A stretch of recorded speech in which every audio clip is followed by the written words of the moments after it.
This is William Appleton. He's a furry. This is Henry Emily. He's dressed like a minion, but not a furry. They both like making robots, so they team up to run a Chuck E. Cheese's starring a yellow bear and William's persona. This restaurant was called Fredbear's Family Diner, and it was located in Hurricane, Utah. And it did great at first. Everything was great.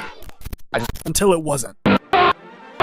Mr. Appleton thought that human dancing was much better than Fredbear, so he and Henry developed suits that could be worn by employees or used as standard animatronics. William spent so much time role-playing that Michael had to watch his younger brother 24/7, which made him angry, so he tried to scare him by putting him in Fredbear's mouth. Thankfully, the suit was very well designed, so there was absolutely no danger. William Appleton was less than happy about the death of the kid, so he did what any logical person would do. He buried the body in his backyard and he tried to bury his grief and anger in more furry role-playing, which didn't work, and he went completely mad and drove up to Henry's daughter, who had been pushed outside by some mean kids, which ultimately led to her being slain. And after the company miraculously survived, William Appleton and Henry Emily opened some Freddy Fazbear's Pizzeria locations at some point in the early to mid-80s, with some quirky new characters. William Appleton was in his natural habitat, performing his favorite activity, furry role-playing, when he realized that something was off about the security puppet animatronic.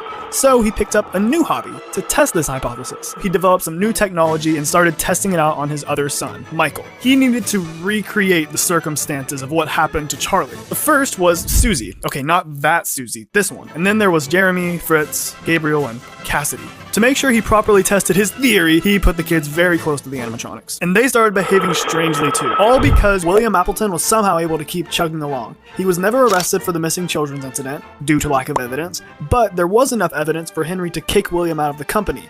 But, as I said, the funny yellow rabbit man wasn't done yet. So, in 1987, when Henry tried to rebrand with a newer and more secure location, William made his way back, somehow, as he always seems to do, and he made 5 more children go missing all over again.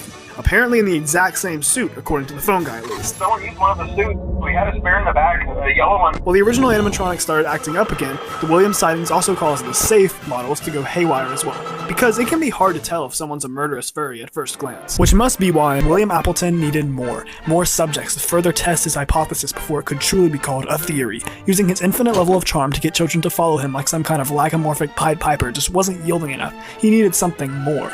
Then he had it, the perfect plan. First, he needed to dismantle the animatronics that he had stuffed the children into all those years ago, to harness the remains of all the pain that he had caused with his horrible deeds and make them into something bigger. So he returned to Freddy's, and he dismantled Freddy Fazbear and Company, but the souls of those whose lives he had ended cornered him, so he reverted to his comfort zone, his default state of being, but the rain had dripped into the suit. William Appleton's story was about to end where it started, and it all happened because even though he had literally died, William Appleton would eventually find some way to come back, like he always does. I always return.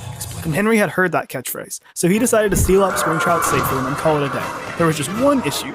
William told his daughter not to get close to her, but she disobeyed. William's bigger project that he needed extra children for in episode 4 turned out to be the Funtime animatronic. Funtime Foxy, Funtime Freddy, Glory, Lobo. Sorry, I couldn't help myself. These were high-tech animatronics built exclusively to capture children, and the star of the show was Circus Baby, programmed to count how many people are in the room and enter death mode when there was only one person left. Elizabeth Appleton ended up alone with Baby, and now her soul was trapped in the killer machine. Michael had been applying to work at the same places as his father to make sure he didn't relapse into his illegal and furry tendencies again, but now Michael had no clue where he was, so he headed to his dad's secret bunker and found some instructions left by his father. Instructions telling him how to free Elizabeth and put her in timeout for being so naughty. And he decided to follow the instructions, because he knew that there had to be some way to put Elizabeth back together, and Michael Appleton knew he could do it, so he headed deep down into the bunker. He did a little bit of controlled shocking, and things started to go horribly wrong really quickly. That night he started hearing the voice of his sister, and didn't notice her strange obsession with the idea of pretending, so he decided to trust her. He followed all of her instructions day by day and watched his father's least favorite TV show in between shifts. Like furry father, like son, as they say, because on the 4th night, Michael found himself trapped in a springlock suit.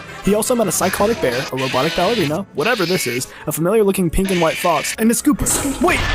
Was that the— It turns out that the voice that called Michael down into this underground location wasn't really his sister. It was a strange endoskeleton that had the ability to mimic voices to lure people to its lair. It climbed inside to swoop Michael and used his body as an exoskeleton until the psychotic crew of characters were now free to roam the wild, and Michael was now dead. But he didn't let that stop him. Like his father, he willed himself back to life, because Michael walked around as a purple corpse, still trying to find his out-of-control father, and the inner gang was also staying busy. They realized that Elizabeth was kind of a daddy's girl, to say the least, so they kicked her out, and in response, she got a lobster claw and roller skates somehow. All of the following were now on the loose. A dude wearing a furry suit for the last 30 years, a Michael wearing his own dead purple skin for the same amount of time, a vaguely Freddy-shaped endoskeleton abomination, this, and a puppet.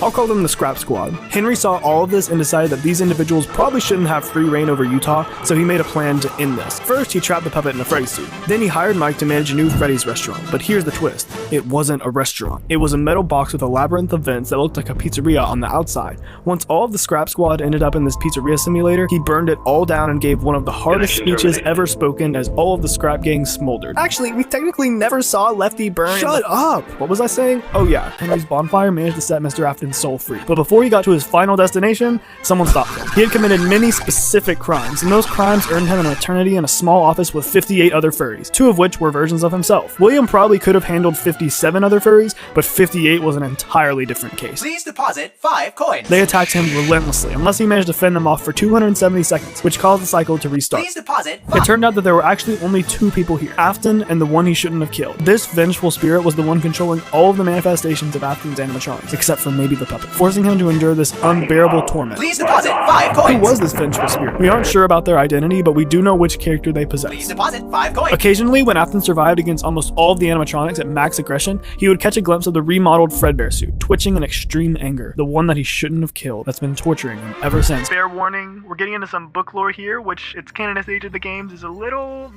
iffy. This part of the video comes from Bunny Call's story, The Man in Room 1280. William may have been burnt to an absolute crisp, but he wasn't done yet, as the nurses at the Heracles Hospital soon found out. All readings indicated that this shell of a man was trapped in a nightmare, and there was an extra stream of consciousness in his brain, almost like there were 2 souls in there. He managed to communicate with Father Arthur Blythe, telling him that his final wish was to go to Fazbear Entertainment Distribution Center. Poor Arthur didn't know who this guy really was, so he worked tirelessly to convince the hospital staff to let him fulfill William's wish. When they finally said yes and Arthur took William to the distribution center, something strange happened. William exploded, and then an invisible kid infected Fetch, Elle the Doll, Foxy, and Plushtrap. And that's everything we somewhat confidently know.